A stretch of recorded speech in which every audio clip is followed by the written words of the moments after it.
Capítulo 6. Comunicaciones celulares a través de señales químicas. En los organismos multicelulares, el intercambio de información a través de moléculas, que son señales o mensajeros químicos, se inicia en la vida embrionaria y constituye, durante toda la vida, el principal medio de comunicación entre las células. Estas señales son importantes para que los tejidos y órganos se formen de una manera ordenada y, después de la estructuración del cuerpo, son necesarias para coordinar el crecimiento y la función de las diversas partes del organismo. Los mensajeros químicos influyen en el metabolismo, la proliferación celular, la secreción, la fagocitosis, la producción de anticuerpos, la contracción y muchas otras actividades celulares. Prácticamente todas las funciones celulares y tisulares son reguladas por señales químicas. Este sistema de comunicación opera a través de moléculas de señalización o ligandos, que se unen a sitios específicos de las moléculas receptoras o receptores. Para ser definida como un receptor, una molécula debe ser capaz de reconocer específicamente otra molécula, ligando, y desencadenar una respuesta celular cuando se une con el respectivo ligando. Didácticamente, se distinguen tres tipos de comunicación, que se mencionan a continuación. Primer tipo. Mediante la secreción de moléculas llamadas hormonas, que son secretadas en general por las glándulas endocrinas. Las hormonas se liberan en el espacio extracelular, penetran en los capilares sanguíneos y se distribuyen por todo el cuerpo, actuando a distancia, en las llamadas células diana.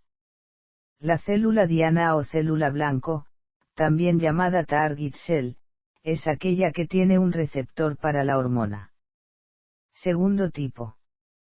Mediante la secreción de moléculas que actúan sobre las células adyacentes, siendo retenidas por la matriz extracelular en el lugar de producción y más tarde inactivadas después del ejercicio de sus funciones. En este modo de comunicación, llamada comunicación paracrina, las señales químicas actúan cerca de donde fueron secretadas. Lo usual es que la molécula secretada por un tipo celular actúe sobre células de otro tipo. Sin embargo, en la secreción paracrina, a veces las moléculas de señalización producidas por un tipo celular actúan sobre células del mismo tipo que están próximas, alcanzando también a la propia célula que originó la señal química. La secreción que actúa sobre el mismo tipo de célula se llama secreción autocrina. Tercer tipo. Mediante la secreción de moléculas llamadas neurotransmisores. Esta secreción tiene lugar en la sinapsis, que son lugares especializados donde las células nerviosas, o neuronas, a través de sus múltiples prolongaciones, hacen contacto entre sí. Los neurotransmisores son liberados también por las prolongaciones de las células nerviosas que hacen conexión con las células musculares o con las células secretoras. El neurotransmisor atraviesa un espacio muy pequeño, de solo unos pocos nanómetros, entre la terminal de la prolongación nerviosa, axón, y otra célula nerviosa, o una célula muscular, o una célula secretora, según sea apropiado. Además de los procesos mencionados que implican ligandos y receptores, algunas células se comunican directamente entre sí a través de moléculas que pasan por canales existentes entre las células adyacentes. Estos canales están conformados por moléculas proteicas de las membranas de las dos células, en las regiones denominadas uniones comunicantes o gapcho zones. La respuesta a una señal química puede variar dependiendo de las características del receptor. La mayoría de las células del cuerpo de los animales contiene un conjunto específico y genéticamente programado de receptores para las numerosas señales químicas que activan o inhiben las actividades celulares. Las respuestas de las células a las diversas señales dependen básicamente de la lista de receptores que cada célula recibió durante su diferenciación embrionaria. La respuesta de la célula diana también puede depender de las diferencias en la estructura molecular del receptor. Por ejemplo, los receptores de acetilcolina son diferentes en el músculo esquelético y el músculo cardíaco, y la acetilcolina estimula la contracción de los músculos esqueléticos, pero disminuye la velocidad y fuerza de la contracción del músculo del corazón, miocardio. Sin embargo, en la mayoría de las células, los receptores para una determinada señal son iguales, pero las respuestas pueden ser diferentes, lo que indica que la respuesta en estos casos depende de la maquinaria molecular intracelular a la que están unidos los receptores. Las hormonas son generalmente producidas por las glándulas endocrinas.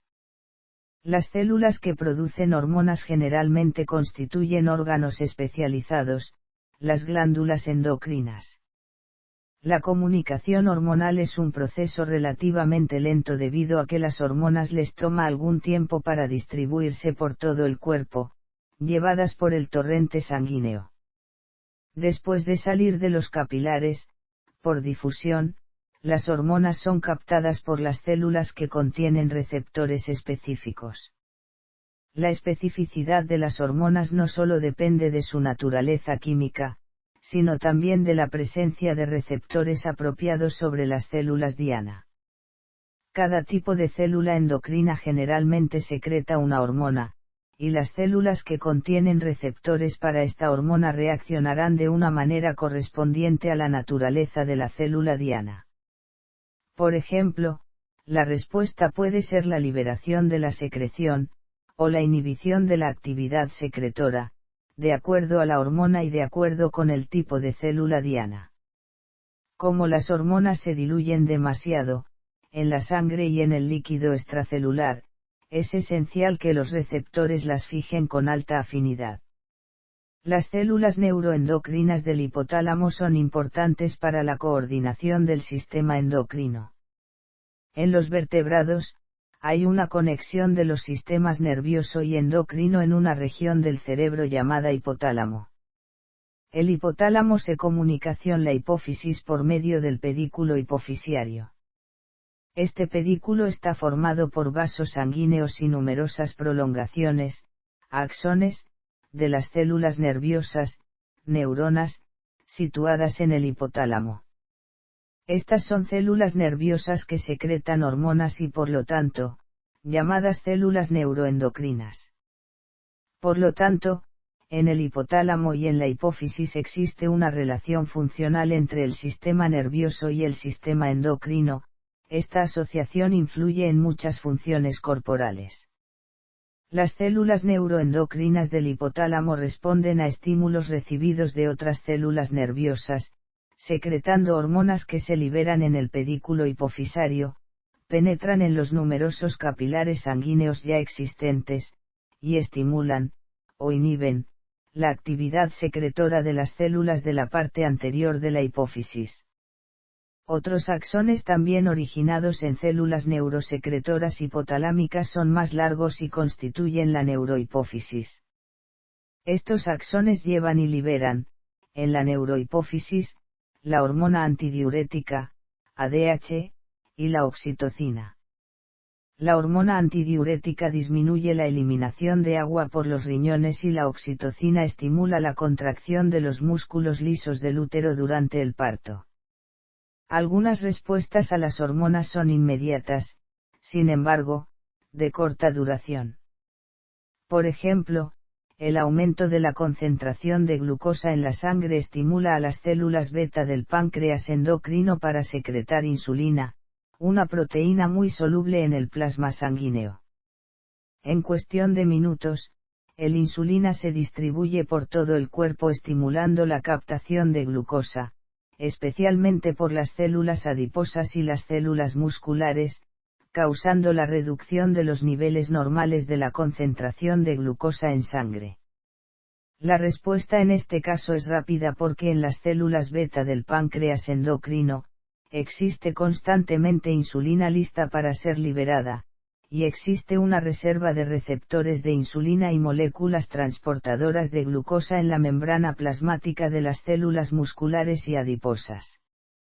La combinación de insulina con sus respectivos receptores activa la penetración de glucosa en el citoplasma, donde será almacenada en las moléculas de glucógeno, el cual es un polímero de glucosa y constituye una reserva nutricional para las células animales. Las hormonas liposolubles tienen más tiempo de acción. Aunque la gran mayoría de las hormonas es soluble en agua y actúan sobre los receptores situados en la membrana plasmática, algunas son liposolubles, atraviesan la membrana celular fácilmente y se unen a receptores localizados en el citoplasma y el núcleo de las células diana. Ejemplos de ello son las hormonas esteroides y las hormonas de la glándula tiroides, tiroxina o tetrayodotironina, T4, y triyodotironina, T3. Las hormonas esteroideas y tiroideas son transportadas en el plasma sanguíneo unidas a proteínas transportadoras, pero en el momento de atravesar la membrana plasmática, las proteínas transportadoras son separadas de las hormonas, y solo las hormonas atraviesan la membrana celular. Ejemplos de hormonas esteroides son la hormona sexual masculina, testosterona, las femeninas, estrógenos y progesterona, y los corticoides, hormonas producidas por la capa cortical de la glándula suprarrenal. Otra diferencia entre las hormonas hidrosolubles y las liposolubles se refiere al tiempo de permanencia en la sangre y en los líquidos tisulares. Generalmente, las hormonas hidrosolubles se eliminan de la sangre pocos minutos después de ser secretadas. En contraste, las hormonas esteroides persisten en el plasma sanguíneo durante horas, y las hormonas tiroideas durante un tiempo mayor, incluso más, muchas veces durante algunos días. Esto significa que las hormonas liposolubles tienden a mediar respuestas más prolongadas. Mecanismo de acción de las hormonas que actúan a través de receptores de membrana. Todas las hormonas hidrosolubles son captadas por receptores situados en la membrana plasmática de las células diana. Algunos, como los receptores para insulina, son denominados catalíticos, ya que, cuando se activan, la funcionan como enzimas, normalmente proteínas quinasas. Proteína quinasas son enzimas que actúan sobre proteínas, que fosforilan el hidroxilo de la tirosina de proteínas citoplasmáticas específicas. Sin embargo, la mayoría de las moléculas de señalización hidrosolubles actúan sobre los receptores que actúan a través de una cadena de moléculas, que modifica los niveles intracelulares de monofosfato de adenosina, cíclico, AMPC, o calcio. El monofosfato de adenosina, cíclico y el calcio son llamados mediadores o mensajeros intracelulares. Cuando las células musculares o hepáticas son expuestas a la hormona epinefrina, fabricada por la médula de la glándula suprarrenal, por ejemplo, hay un aumento en el contenido intracelular de monofosfato de adenosina cíclico que activa la enzima fosforilasa glicogénica. Esta enzima promueve la hidrólisis del glucógeno almacenado en las células, formando glucosa. Para que el monofosfato de adenosina, cíclico funcione correctamente como un mediador intracelular, debe ser sintetizado y degradado rápidamente, de lo contrario, su actuación permanecería por un tiempo excesivo. El monofosfato de adenosina, cíclico se produce a partir de ATP por la enzima adenilato ciclasa, que está unida a la membrana celular. La destrucción del monofosfato de adenosina, cíclico es debida a las fosfodiesterasas de monofosfato de adenosina, cíclico que hidrolizan al monofosfato de adenosina, cíclico, produciendo adenosina 5' monofosfato, 5', AMP. La misma molécula de señalización puede aumentar o disminuir el nivel intracelular de monofosfato de adenosina, cíclico, de acuerdo al tipo de receptor presente en la célula diana. Por ejemplo, los receptores beta-adrenérgicos, al recibir las moléculas de adrenalina, aumentan el contenido de monofosfato de adenosina cíclico intracelular, mientras que los receptores alfa-2 adrenérgicos reducen el contenido de monofosfato de adenosina cíclico mediante la captación de epinefrina. Cuando varios ligandos actúan sobre una célula cuya membrana presenta receptores específicos para todos ellos, la respuesta es menor de lo que se esperaría de la suma de los estímulos recibidos. La explicación radica en el hecho de que la maquinaria de producción de los mensajeros intracelulares no es capaz de atender a todos los receptores de manera simultánea. Los receptores comparten esta maquinaria, siendo desplazados, en la bicapa lipídica, para actuar sobre los componentes intracelulares productores de mensajeros. En este movimiento, los receptores son impulsados por los filamentos del citoesqueleto. La concentración de iones de calcio en la matriz citoplasmática es extremadamente baja, mientras que la concentración de estos iones es alta en el medio extracelular y en los compartimentos intracelulares que almacenan calcio. Cuando una señal química se une a ciertos receptores, se forma trifosfato de inositol que promueve la apertura de los canales de calcio del retículo endoplasmático liso, aumentando la concentración de este ion en la matriz citoplasmática y activando los mecanismos intracelulares sensibles al calcio. Todas las células contienen bombas en sus membranas que, consumiendo energía del ATP, mueven hacia fuera de la célula el exceso de calcio. Además, las células contienen porciones del retículo endoplasmático liso especializadas en almacenar iones calcio. Las membranas de este retículo también contienen bombas de calcio, y, en las cisternas del retículo, hay una proteína especializada en la captación y liberación de calcio, llamada calsequestrina o calsequestrin. Las mitocondrias también pueden almacenar calcio gracias a la actividad transportadora de la membrana interna de estos orgánulos, pero funcionalmente, el retículo endoplasmático liso es el compartimiento secuestrador de calcio más importante. Se ha demostrado que el calcio actúa como un mensajero intracelular en una variedad de respuestas, tales como la secreción celular y la proliferación mitótica. Dos formas fueron descritas para aumentar los niveles de calcio en respuesta a una señal química. Especialmente en las células nerviosas, la señal química abre un canal para el calcio, situado en la membrana plasmática, que está normalmente cerrado. Como la concentración de calcio es más alta en el medio extracelular, la apertura de estos canales de la membrana plasmática promueve la penetración de calcio en el citosol. En otras células, la señal, al unirse al receptor de la membrana genera inositol trifosfato, y este abre los canales de calcio existentes en la membrana del retículo endoplásmico liso, promoviendo la salida repentina de calcio al citosol. Tanto el AMP cíclico como el calcio, que son los dos principales mensajeros intracelulares, actúan en la adición de grupos fosfato desde el ATP a ciertas quinasas proteicas, modificando la conformación espacial de estas enzimas y por lo tanto alterando su actividad. Los receptores catalíticos son glicoproteínas de transmembrana con actividad enzimática. La mayoría de los receptores de la membrana plasmática actúan regulando la actividad de diversas proteínas, para producir un mensajero intracelular, generalmente monofosfato de adenosina, cíclico o calcio. Algunos receptores, sin embargo, trabajan más directamente y son llamados receptores catalíticos. Los receptores catalíticos son glicoproteínas de transmembrana.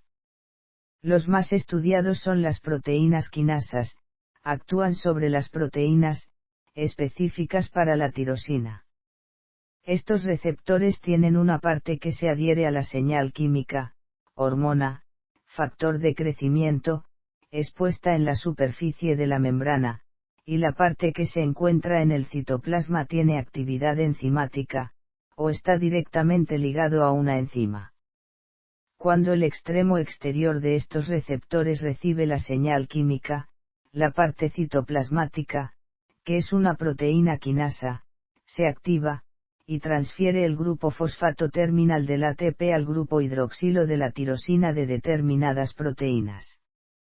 Esta familia incluye los receptores para insulina y para varios factores de crecimiento, tales como el factor de crecimiento derivado de las plaquetas, PDGF, Platelet Derived Growth Factor, y el factor de crecimiento epidérmico, EGF, Epidermal Growth Factor.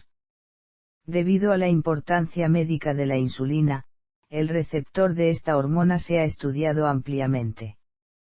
Fue descubierto un receptor de insulina mutante en el que solo se sustituye un aminoácido, lo que resulta en la reactividad a esta hormona.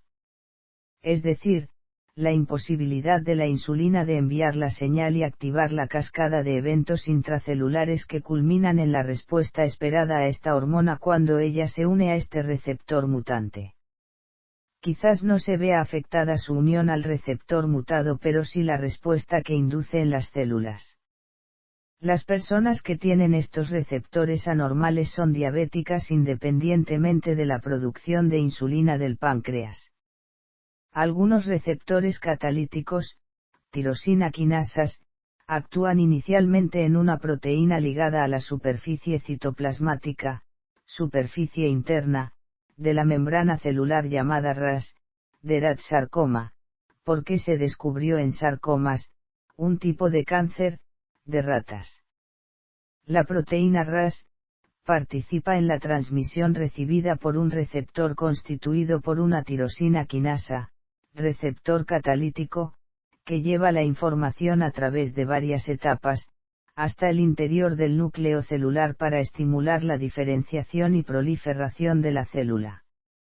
La proteína RAS, así como otras que unen receptores a efectores intracelulares, funciona como un interruptor que está acoplado con GTP, y desacoplado cuando este nucleótido pierde un radical fosfato y se transforma en GDP.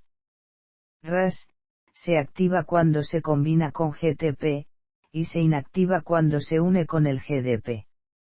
La misma RAS, hidroliza al GTP, que pasa a GDP, desacoplando el sistema.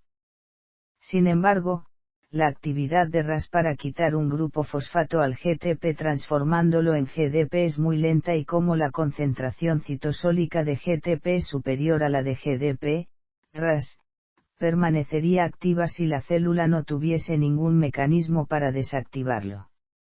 Las proteínas intracelulares que regulan la actividad de la proteína RAS pertenecen a dos grupos. Las proteínas activadoras de las GTPasas, denominadas GAP, acrónimo de GTP Activating Proteins, aceleran la hidrólisis del GTP unido a RAS, transformándolo en GDP e inactivando a la proteína RAS. Las GAP son por tanto reguladores negativos, cuya actividad está contrarrestada por los reguladores positivos, las GNRP, Guanine Nucleotide Releasing Proteins.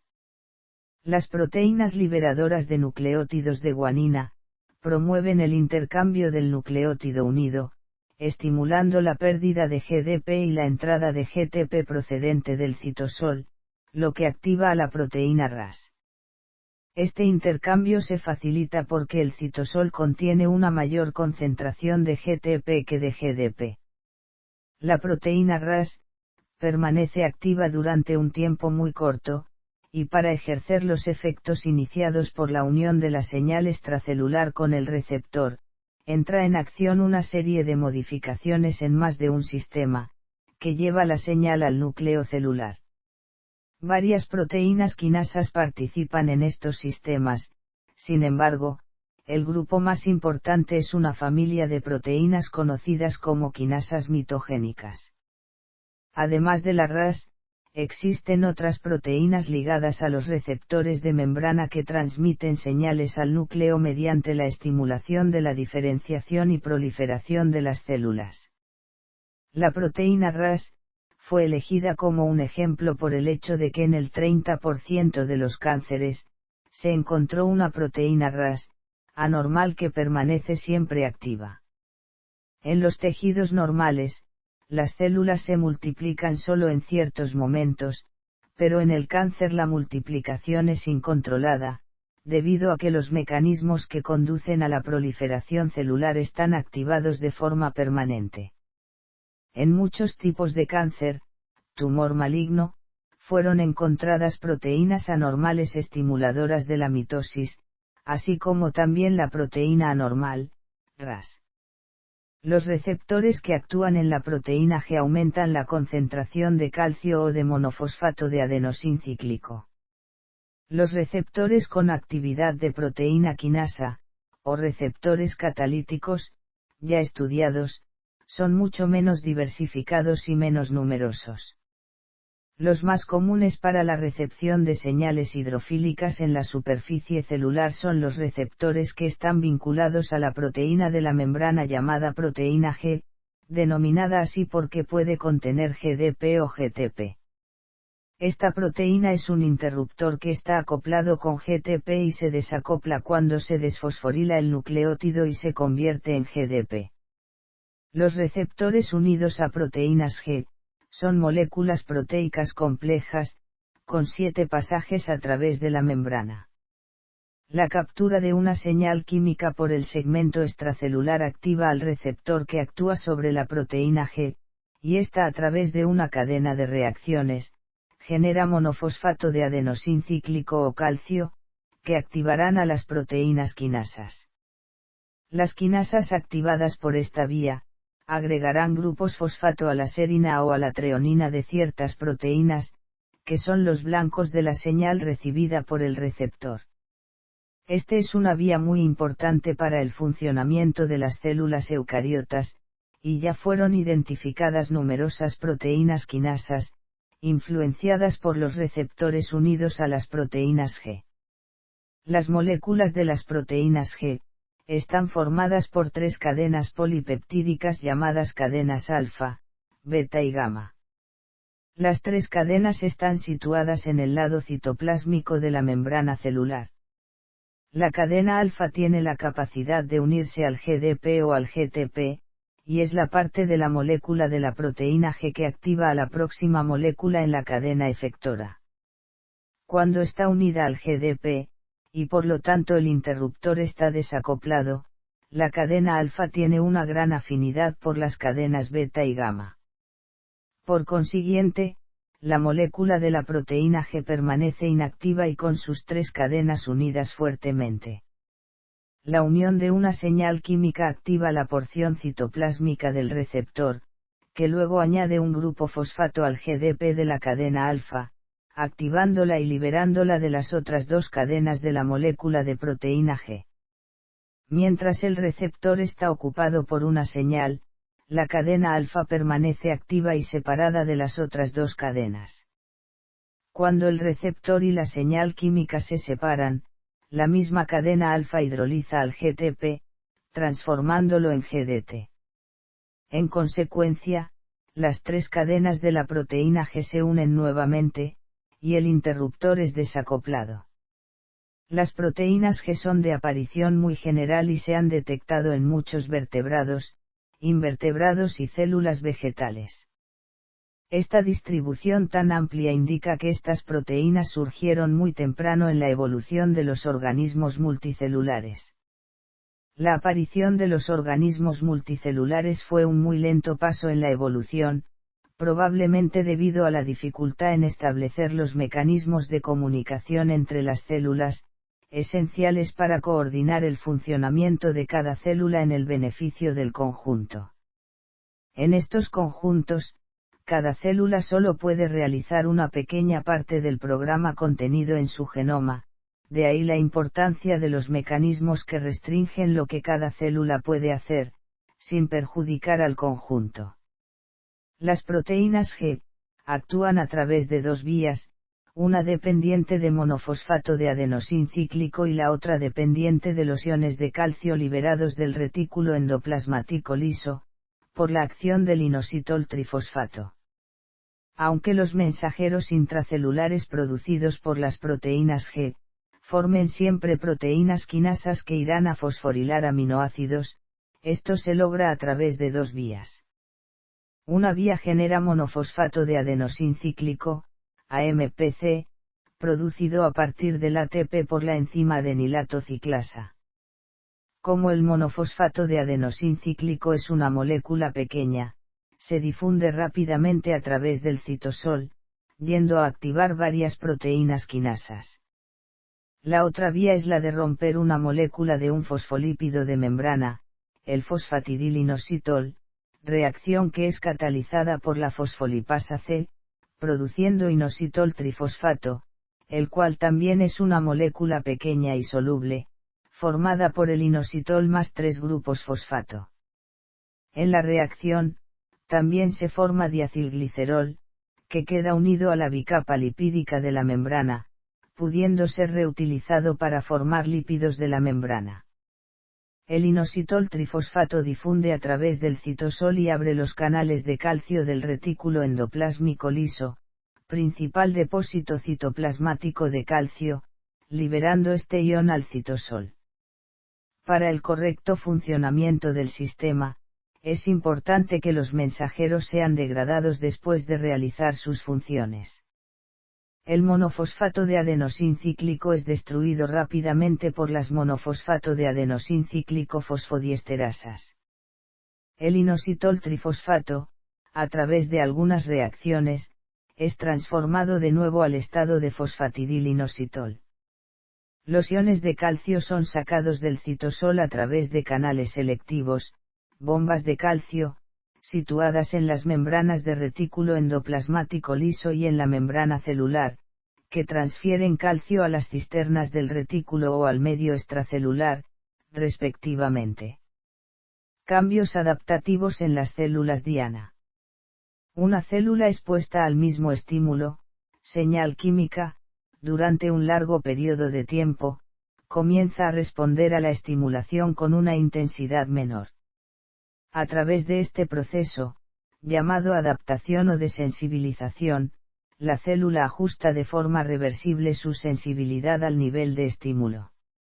En el caso de señales químicas, la desensibilización permite a las células, dentro de ciertos límites, adaptarse a cambios en la concentración de las moléculas de señalización.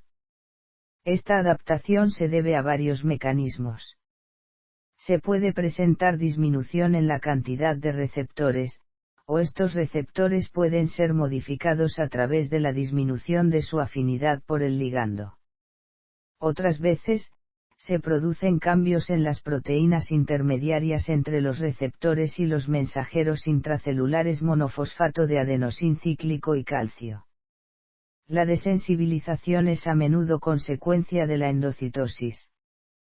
Cuando las hormonas proteicas y los factores de crecimiento se unen a los receptores de membrana en la célula diana, con frecuencia inducen la endocitosis.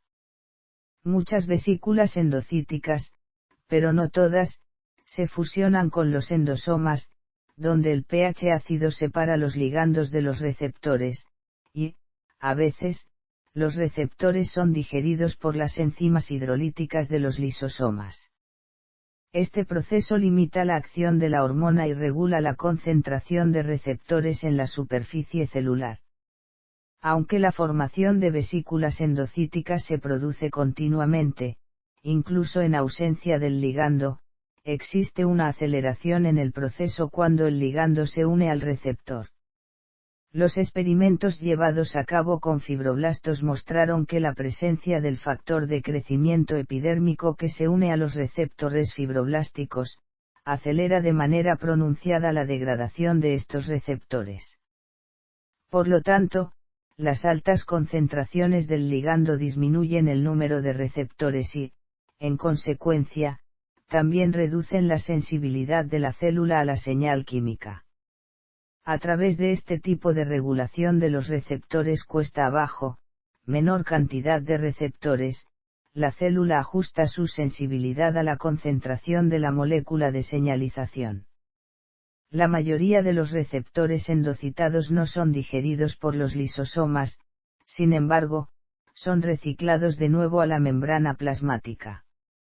En aquellos casos cuando hay un aumento de la concentración del ligando, hay también aumento de la cantidad de receptores situados en las vesículas endocíticas ubicadas en el citoplasma y, por tanto, inaccesibles a la señal que llega a la superficie de la célula. Hay una disminución en la sensibilidad de la célula debido al secuestro de los receptores. Las hormonas liposolubles actúan sobre receptores intracelulares. Muchos aspectos del desarrollo intrauterino y postnatal, y las funciones de muchos órganos, están regulados por diversas hormonas esteroides. Todas estas hormonas se sintetizan a partir del colesterol, y son pequeñas moléculas, con cerca de 300 daltons, liposolubles, capaces de atravesar fácilmente las membranas celulares por difusión pasiva. Estas hormonas, por ejemplo estrógenos, testosterona, son transportadas por el plasma de la sangre en forma de complejos con proteínas amfipáticas, es decir, moléculas que tienen regiones hidrófobas a las que se unen las hormonas esteroides y regiones hidrófilas responsables de la solubilidad del complejo en el plasma sanguíneo y en el líquido que baña las células. Antes de su penetración en las células, estas hormonas se separan de la proteína transportadora que permanece en el fluido extracelular. Una vez que penetraron en las células diana, las hormonas esteroides se unen a receptores específicos y causan cambios en la conformación espacial de estos receptores. Esta modificación, que se llama activación del receptor, aumenta la afinidad del receptor para el ADN, y la posibilidad de acoplamiento del receptor proteico activado a determinados segmentos de genes nucleares específicos que regulan la transcripción de estos genes. Las hormonas tiroideas, tiroxina OT4 y triiodotironina OT3, son aminoácidos hidrófobos modificados, pero funcionan de manera similar a las hormonas esteroides. El receptor activado por las hormonas esteroides se une a secuencias específicas del ADN e influencia la transcripción génica. Algunos tipos de receptores de hormonas esteroides se encuentran principalmente en el citoplasma, y otros son más abundantes en el núcleo. En ambos casos, los receptores, proteínas, están inactivos, y solo adquieren actividad cuando se unen selectivamente a sus respectivas hormonas.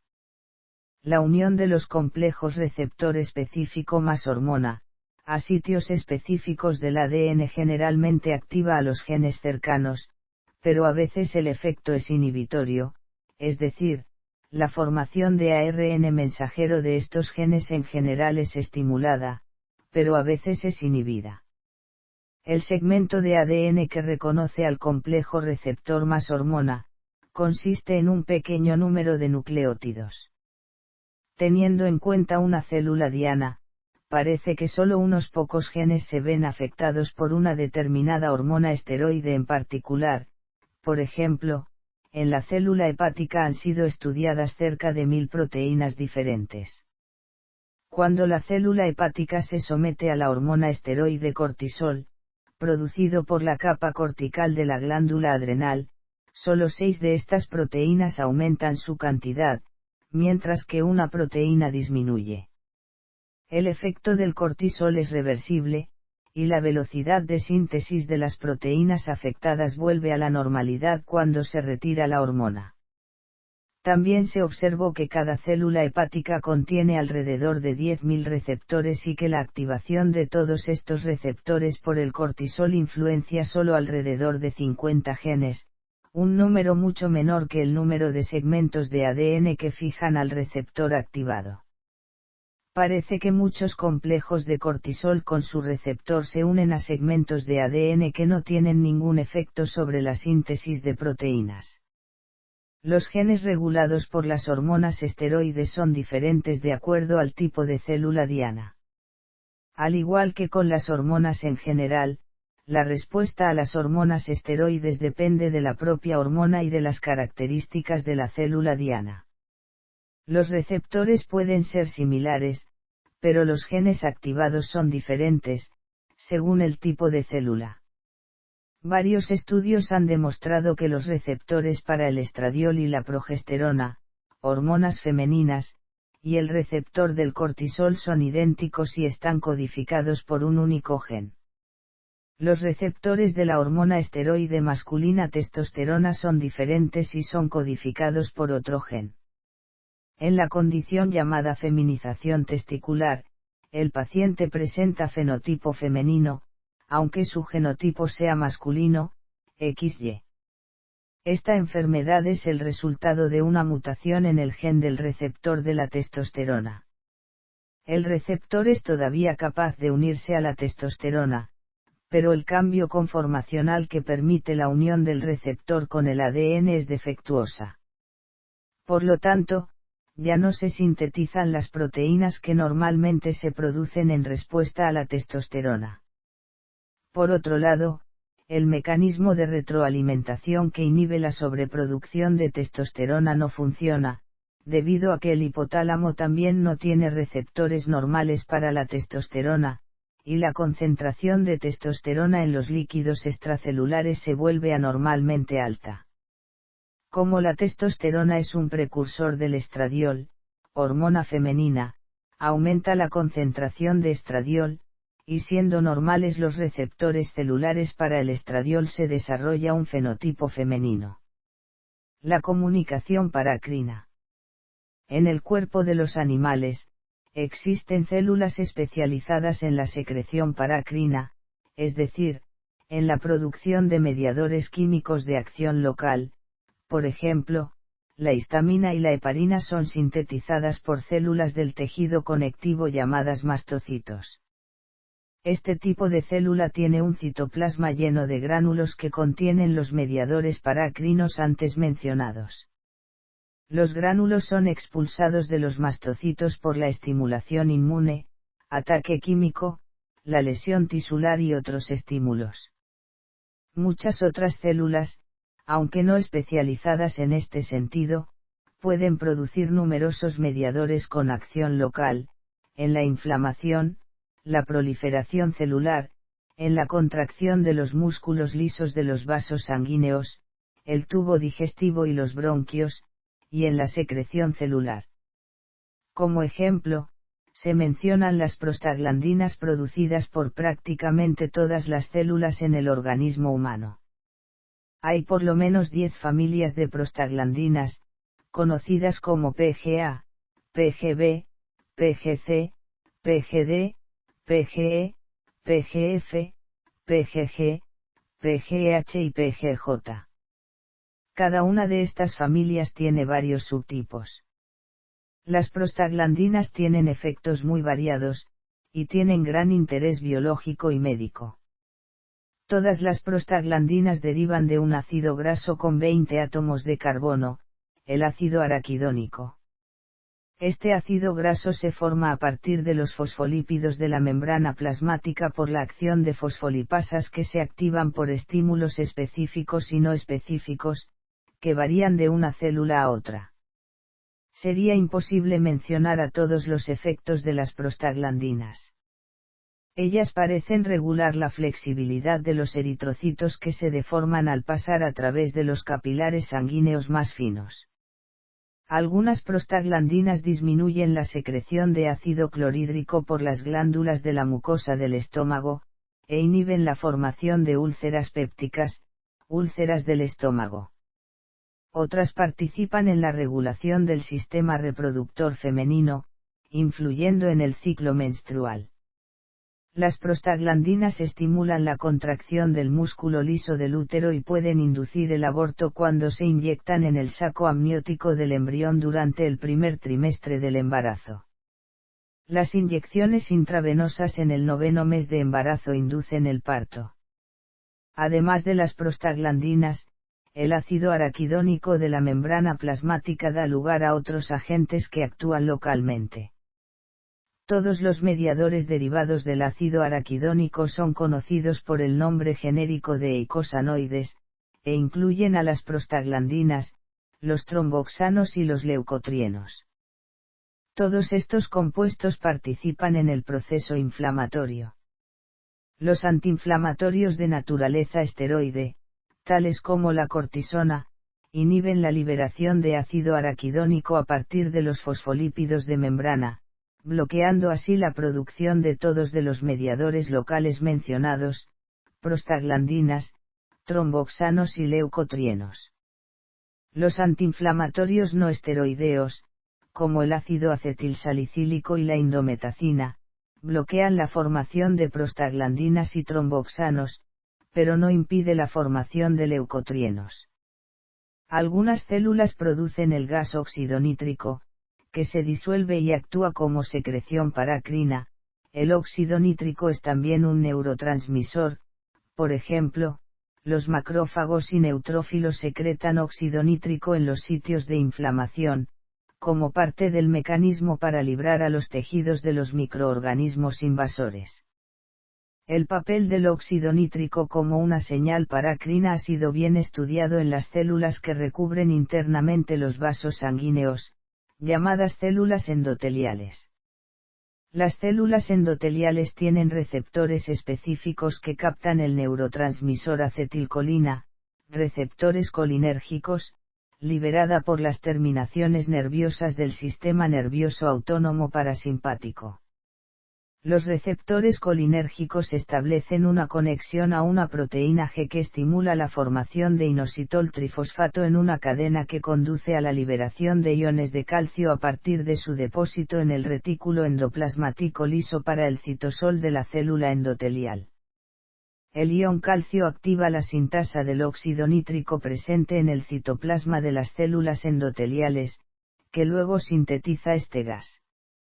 El óxido nítrico se difunde rápidamente, atraviesa la membrana de la célula endotelial y entra, también por difusión pasiva, en el citoplasma de la célula muscular lisa, que está muy cerca. Dentro de la célula muscular lisa, el óxido nítrico se une al grupo prostético hemo, de la enzima soluble guanilato ciclasa, activando a esta enzima. En consecuencia, hay un aumento en la concentración del mensajero intracelular GMP cíclico, GMPC, en el citosol de la célula muscular lisa. El guanosin monofosfato cíclico, estimula una proteína quinasa específica que fosforila ciertas proteínas responsables de la relajación de las células musculares lisas, dando lugar a la dilatación de los vasos sanguíneos y al aumento del flujo sanguíneo a nivel local. El efecto vasodilatador del óxido nítrico explica el mecanismo de acción de la nitroglicerina utilizando durante muchos años para el tratamiento del dolor de la angina de pecho que se debe a la disminución del flujo de sangre en el músculo cardíaco. La nitroglicerina es convertida por el organismo en óxido nítrico. Este gas relaja los músculos lisos de los vasos sanguíneos mediante el aumento del diámetro de los vasos y el volumen de sangre que se ofrece en las células musculares estriadas del músculo cardíaco. Las moléculas neurotransmisoras son responsables de la transmisión de información a través de la sinapsis. Las células nerviosas o neuronas son de tamaño y forma muy variados, sin embargo, con pocas excepciones, tienen un cuerpo celular o pericarión, del que salen extensiones de dos tipos, las dendritas y el axón. Este último termina con una ramificación tupida, el axón terminal. Funcionalmente, las neuronas tienen partes receptoras, conductoras y transmisoras de información. El centro trófico de la neurona o su pericarión, que contiene al núcleo, un abundante retículo endoplasmático rugoso, muchos polirribosomas libres y un aparato de Golgi bien desarrollado. Es en el pericarión donde tiene lugar la síntesis de macromoléculas, no solo para el cuerpo celular, sino también para las dendritas y el axón. El pericarión es también el receptor de mensajes traído por las moléculas neurotransmisoras, liberadas por las terminales de los axones de otras neuronas. Las dendritas, en general numerosas, aunque cortas, son extensiones que se ramifican como las ramas de un árbol, dendro, rama, llegando a ser cada vez más finas. Tienen principalmente una función receptora, aumentando considerablemente el área para la recepción de neurotransmisores. Cada neurona tiene un solo axón, cuyo diámetro es constante en toda su longitud, aunque algunos axones son muy largos, alcanzando 1 metro de largo. El axón tiene muchos microtúbulos y filamentos intermedios, ambos en continuación con estructuras similares existentes en el pericarión.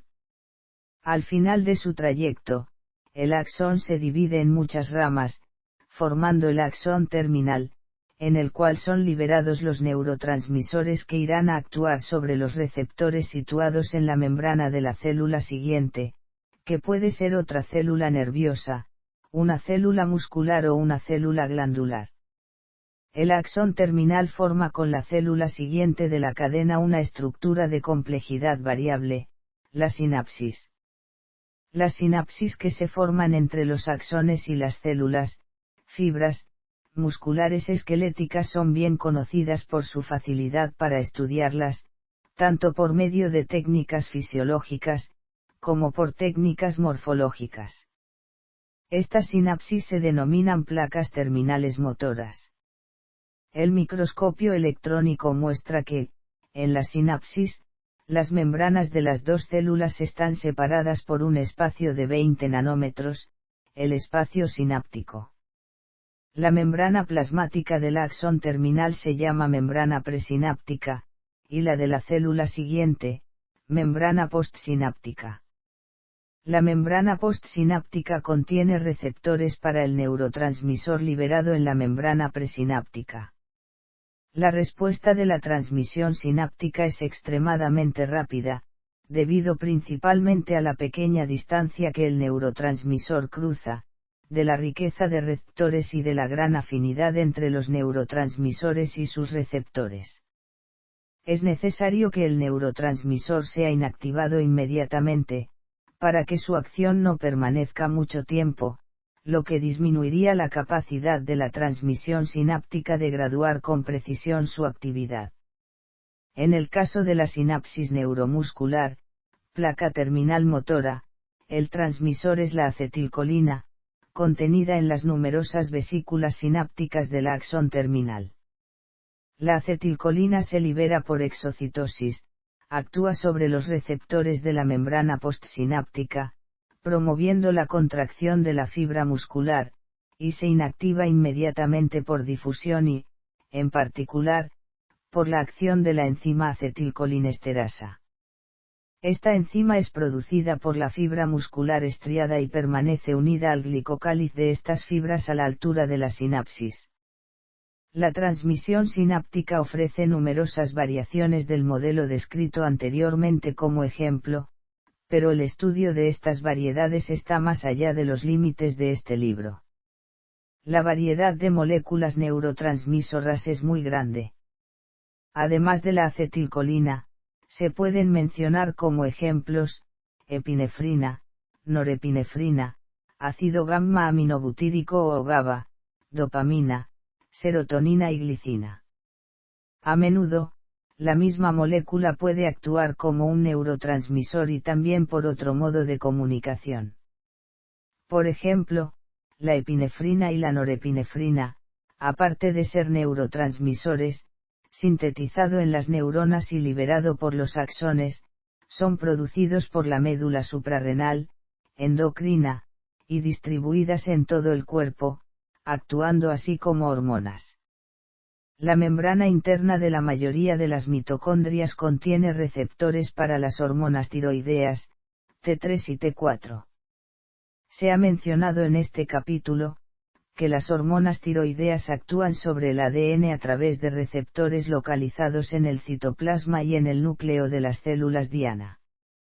Solo como un ejemplo de la complejidad del asunto, se explicará a continuación, la acción de las hormonas tiroideas, T3 y T4, directamente en las mitocondrias. En los animales con hipotiroidismo, deficiencia de hormonas tiroideas, ocurren alteraciones morfológicas y funcionales en las mitocondrias. En estos animales, La administración de T3 o T4 aumenta la captación de ADN y la formación de ATP. Se ha demostrado la existencia de un receptor específico para T3 y T4 en la membrana mitocondrial interna, el cual es el lugar donde ocurre la fosforilación oxidativa. Estos receptores existen solo en tejidos que responden a las hormonas tiroideas, estando ausente de los tejidos ciertamente insensibles a estas hormonas, tales como el cerebro y los testículos. También se observó que las mitocondrias de la célula SAD de cerebro de ratas recién nacidas contienen los receptores para T4 y T3, pero estos receptores desaparecen en el crecimiento del animal. Estas observaciones explican que el hipotiroidismo que se inicia a partir de los niños recién nacidos conduce al cretinismo, una enfermedad cuyos síntomas dependen en gran medida, de la deficiencia en el funcionamiento del cerebro. Ahora, el hipotiroidismo en los adultos no causa cretinismo, pero puede conducir si no se trata en otra enfermedad llamada mixedema, que no implica defectos cerebrales, pero sí un engrosamiento o edema duro, de tejido conectivo. Otra evidencia de que las hormonas tiroideas actúan directamente sobre las mitocondrias fue proporcionada mediante la observación, in vitro, que T3 y T4 aumentan el consumo de oxígeno de las mitocondrias aisladas.